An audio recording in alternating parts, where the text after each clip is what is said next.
Alors, re à tous. Bah écoutez, je suis ravi de vous avoir pour ceux qui vont voir la vidéo. Alors, je m'explique. Donc, je me suis spécialisé dans les optiques de combat, donc tout ce qui est tactique, donc QCB, hein, pour ceux qui connaissent. C'est un peu ma spécialité. Donc, je vais pas m'étaler sur ce que j'ai pu faire auparavant.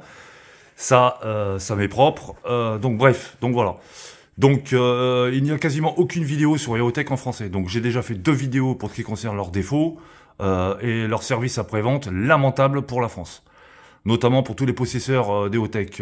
Premier modèle, le V0, donc le V0 c'est celui-là, le V1 c'est celui-ci, ensuite vous avez le V2, comme j'ai expliqué, avec le sigle EOTech qui se trouve comme sur celui-là, sur les côtés, ici.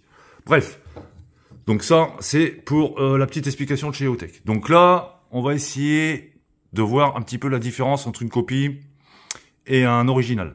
Donc là, pour l'instant, j'ai toujours pas reçu ma copie, mais bon, je l'attends, j'en ferai une beaucoup plus précise avec la copie. Donc je vais acheter une copie 50 balles, donc apparemment c'est une très bonne copie, donc c'est ainsi méprendre pour ceux qui ne s'y connaissent pas trop.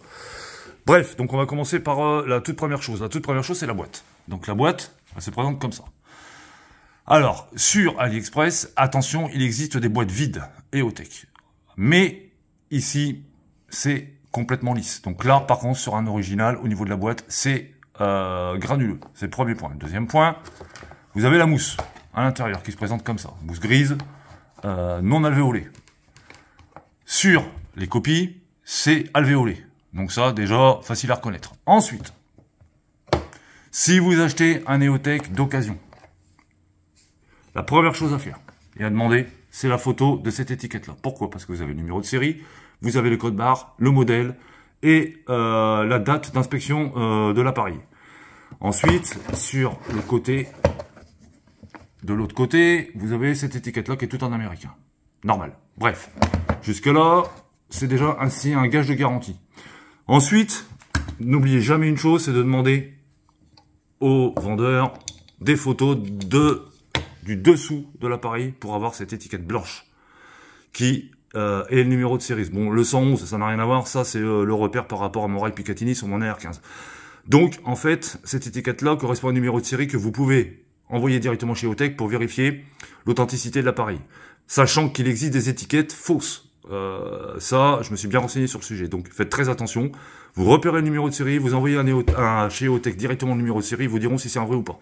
Ça, c'est le premier point. Au moins là-dessus, ils vous répondront. Ensuite, sur les EOTech, vous avez 5 vis sur l'arrière. Comme je l'ai expliqué dans une précédente vidéo, vous avez 5 vis. Donc là, alors, je vais essayer de le mettre comme ça. Voilà. Vous avez une vis là, ça fait 4, et une vis ici, ça fait 5. Celle-là, c'est pour le remplissage d'azote, donc leur fameux défaut. Sur les copies, elles n'y sont pas, donc la 5e vis n'y est pas, ça c'est à savoir. Ensuite, vous avez cet autocollant là, donc à vérifier aussi. Donc à la limite, s'il n'y est pas, vaut mieux qu'il y ait celui-ci. Bon, ça c'est déjà un premier point. Donc je répète, il y a 5 vis. Donc une qui est bien apparente, c'est celle du remplissage d'azote. Ça, c'est le premier point. Ensuite, vous avez un autre détail qui est vachement important. C'est le reflet de la vitre. Donc le reflet de la vitre, j'espère que je vais y arriver par contre. Normalement, voilà, ça fait bleu. Voilà, ça fait bleu. Ça, c'est le traitement pour l'anti-reflet. D'accord? Ça fait bleu. Ensuite, à l'intérieur, vous remarquerez que ça fait un arc de cercle, comme une voûte, au niveau de l'intérieur en plastique. Donc ça, c'est à vérifier. Ensuite, toutes les vitres, je dis bien toutes les vitres, l'avant et l'arrière sont plates. Voilà, c'est-à-dire qu'elles ne sont pas inclinées. Donc, sur certaines copies, enfin quasiment toutes les copies, elles sont inclinées. Ensuite, une chose à voir aussi qui est importante, c'est au niveau du laser. Sachant que c'est un système holographique, donc c'est une projection laser avec une image holographique. Sur les copies, ça n'existe pas. Donc, c'est un simple point rouge. Et quand vous le regardez comme ça, vous avez un point qui est éclairé en rouge ou en vert, qui est vachement visible quand vous le mettez comme ça. Donc ça, vous ne l'aurez pas chez EOTech non plus.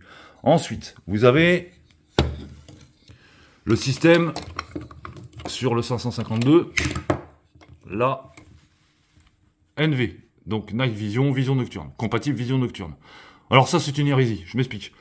En fait, ça baisse complètement le taux de luminosité du réticule. Donc pour avoir une bonne luminosité avec des visions nocturnes. Amplificateur de lumière. À savoir que même si vous n'avez pas cette touche, par exemple, sur le modèle civil qui est le 512, donc celui-là, vous ne l'avez pas. Mais si vous baissez complètement le niveau de luminosité, ça marche. Donc c'est une hérésie. J'ai essayé avec des visions nocturnes militaires, donc des amplificateurs de lumière, des IL, pour ceux qui connaissent, et ça fonctionne nickel. Donc ensuite, les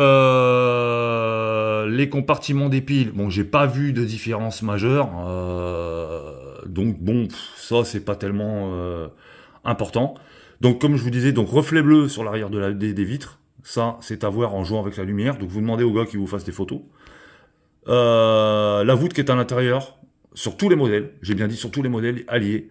Ensuite, vous demandez une photo de Leotek allumée, face avant, et là vous devriez rien voir du tout. Donc il n'y a pas de point. Ça fait pas une petite diode. Ensuite, au niveau des modes d'emploi. Donc ça ressemble à ça. D'accord? Par contre, jamais vous n'aurez ça. Ça, vous ne l'aurez jamais. C'est interdit. Ils ne peuvent pas le faire. Sinon, ils ont un procès, je vous raconte pas combien ça peut leur coûter. Ça, vous ne l'aurez pas. Donc c'est à voir. C'est exactement la même chose, quasiment. Avec quelques petites erreurs de fautes en anglais. Ça, je l'ai déjà vu. Donc ça, vous ne l'aurez pas. Ils n'ont pas le droit de reproduire le sigle Leotek, c'est interdit. Ensuite, vous avez cette partie-là, qui est importante, contrairement à ce qu'on pourrait croire, vous devriez l'avoir avec. Bon, ça, limite, on s'en fout un peu, c'est pas très gênant. Bon, ça, on s'en tape. Bon, voilà. Donc ça, c'est la première partie pour les copies Leotek. Ensuite, il faut faire attention à une chose, c'est la couleur. Donc la couleur... ici, c'est vraiment mat de chez mat, d'accord, hein, c'est fait pour le combat, c'est fait pour pas que ce soit reflété par rapport à la luminosité, etc. Donc, normalement, c'est pas satiné. Donc ça, c'est à voir aussi. Tous les modèles Leotek de copie que j'ai pu voir, que j'ai eu dans les mains pour certains qui m'en ont passé, hein, pour que je fasse un petit descriptif comme ça à l'arrache, c'est en frottant dessus, vraiment comme ça, eh ben c'est satiné. Là, ça ne le fait pas. Donc ça, je l'avais remarqué, ça. Donc ça, c'est important. Ensuite, il y a une autre façon, hein, c'est très simple, eh ben, c'est de le prendre, de le mettre dans une cuvette d'eau, dans votre évier, vous le laissez tremper au moins 1 heure, et vous regardez s'il y a de l'humidité à l'intérieur. S'il y a de l'humidité à l'intérieur, allez, au revoir, c'est même pas la peine. Donc déjà, ça vous donne un ordre d'idée. Alors, sachant qu'un Leotek, ça se négocie d'occasion, pour ces deux modèles, donc les 500, entre 300, 400, voire 600 pour le XP S2. Bon, c'est le prix que je l'ai payé celui-ci. Sauf qu'il est nickel, il est de 2000, c'est me souvenir 2020, 22, non, je sais plus. 2020, donc il a 2 ans. Donc pour moi, il est quasi neuf. Surtout qu'il a quasiment rien, bah, il a rien du tout. Je me demande s'il a servi. Bon, j'ai fait une bonne affaire. Ensuite, si vous n'avez pas le numéro de série, je vous le dis de suite, ne l'achetez pas. Même si le gars vous en fait un prix, allez à 300 €, allez jusqu'à 250 €, j'en ai vu. Moi, je les mets pas. Parce que je sais très bien qu'il va y avoir des problèmes de fuite d'azote. Et que si vous n'avez pas le numéro de série, vous ne pourrez pas l'envoyer chez Leotek. Ils ne vous le reprendront pas en réparation. Ces enfoirés. Donc voilà, ça c'est leur service après-vente. Si, sur la boîte, il n'y a pas l'étiquette, et que vous avez l'étiquette blanche, comme sur celui-là, bon, là, vous pouvez y aller, il n'y a pas de souci. Par contre, l'inverse, moi, je le ferai pas. Parce qu'il peut s'agir d'une autre boîte Leotek avec un autre numéro de série. Donc, par contre, là, c'est idem, ils ne vous le prendront pas en compte. Donc, faites gaffe à ça. Donc, voilà pour la première partie, pour les copies. Ah oui, une chose vachement importante aussi. Alors, sur les copies, en général, elles sont vraiment ressemblantes, hein, c'est à s'y méprendre parfois, vous avez la touche NV. Quand vous appuyez sur la touche NV, sur une copie, ça vous met le réticule en vert. Je dis bien, ça n'existe pas chez Leotek, et ça n'existera jamais. En aucun cas, vous avez une fonction rouge et vert. Vous avez simplement 2 modèles. Soit vous avez le réticule vert qui vient de sortir, soit vous avez le réticule rouge. La touche NV, c'est vraiment pour la vision nocturne. Je répète bien, c'est vraiment pour la vision nocturne. Donc, quand vous achetez un Leotek d'occasion, faites bien attention à ça. Déjà, c'est la première chose à demander. Donc, est-ce qu'il est clair en rouge et vert? Si le mec il vous dit oui, bah, au revoir, fin de l'histoire. J'ai coincé des gars qui vendaient des EOTech, j'ai bien dit à 800 €, j'en ai vu à 800 €, donc je donnerai pas le nom parce qu'il s'est fait avoir. Soi-disant comme des vrais, je les ai coincés par rapport à certaines photos qu'ils m'ont envoyées et en posant les bonnes questions et les numéros de série et surtout le vert et le rouge au niveau de l'éclairage du réticule. Donc vous ne faites pas avoir avec ça. Ensuite, une chose à vérifier. Bon, ça c'est moi qui l'ai peint par rapport à mon AR15 parce que je voulais que ce soit un peu la même couleur, ça c'est pour le fun. Les vis qui sont ici. Alors, les vis qui sont ici, normalement, ce sont des vis comme ça, là on les voit bien. Donc, il existe des BTR 6 pans sur les copies. Donc, sachant que EOTech n'utilise que ce genre de vis-là. Donc, ça, c'est à voir aussi. Sachant que c'est démontable. Ensuite, qu'est-ce que je peux dire d'autre? Donc, là, bah, c'est quasiment la même chose. Ah oui, j'ai remarqué aussi quelque chose. Si on voit bien ici, c'est granuleux, au niveau des capots. Là, idem pour celui ici. C'est granuleux. Au toucher, c'est granuleux. Bon, de toute façon, on le voit bien. Hein. Voilà. Donc ça, vous l'avez pas sur les copies. Sur certaines copies, ça n'y est pas. Donc voilà. Donc j'espère que cette vidéo vous aura intéressé. Donc c'est déjà un premier jet pour les copies. Soyez vachement vigilants. Demandez les photos. Donc je répète, le mec, s'il veut pas les faire, bah, vous laissez tomber. N'allez pas vous prendre la tête avec ça. N'allez pas claquer 600 € pour une copie qui en vaut 50 balles. Donc, la touche NV, vous demandez une photo. De l'éclairage du réticule, c'est déjà première question à poser, si l'éclair rouge et vert, si l'éclair rouge et vert, c'est fini. C'est même pas la peine. Première question. Deuxième question, lui poser la photo, lui poser la question pour qu'il prenne une photo sur l'arrière pour avoir le reflet bleu. Là, on le verra pas bien, là c'est pas évident à voir. Donc le reflet bleu, voilà, ça le fait un petit peu, là. Voilà, le reflet bleu au niveau de la vitre. Ça, vous l'aurez pas sur une copie, c'est impossible. Ensuite, le numéro de série. Donc ici, l'étiquette blanche. Sur la boîte, étiquette blanche, numéro de série et date d'inspection de l'appareil.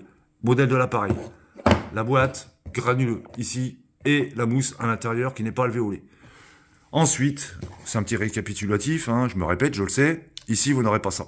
C'est impossible. Vous l'aurez pas sur les documents d'une copie. Je crois qu'aussi que l'adresse d'EOTech, enfin, c'est pas que je crois, j'en suis sûr, l'adresse d'EOTech, ils la mettent pas non plus. Ou ils mettent une adresse bidon. À vérifier. Donc ça, vérifiez bien là-dessus aussi. Donc vous faites pas avoir, parce qu'il y a des petits malins qui s'amusent à vendre des copies, qui les font passer pour des vrais, qui vous vendent ça 400 balles, voire certains prix attrayants 250, 300. Et en fait, c'est une simple copie d'Airsoft à la con. Et voilà, donc ça, je trouve ça inadmissible. Donc, j'attends d'avoir ma belle copie dans les mains, que je balancerai certainement par la suite, ou si quelqu'un la veut, bah à la limite, je vais vendre ça 20 balles, je m'en tape, parce que ça m'intéresse absolument pas, mais c'est pour vous faire une vidéo, je la ferai spécialement pour vous, avec la copie dans les mains, et les originaux que j'ai ici. Bon, bah, je vous souhaite une bonne journée, je vous remercie, n'hésitez pas à liker, pour info, je débute dans les vidéos, donc je fais tout seul avec mon téléphone, donc c'est pas évident. Ah ouais, j'ai oublié, aussi, vous avez ça aussi avec la boîte, le carton, en général, les mecs, ils la gardent. Donc vous avez ça, le carton qui vient par-dessus la boîte, donc c'est pas mal non plus, donc à demander aussi. Voilà. Bon, sur ce, bonne journée à vous, faites attention, portez-vous bien, et merci, n'oubliez pas de liker. Merci à vous, bisous bisous.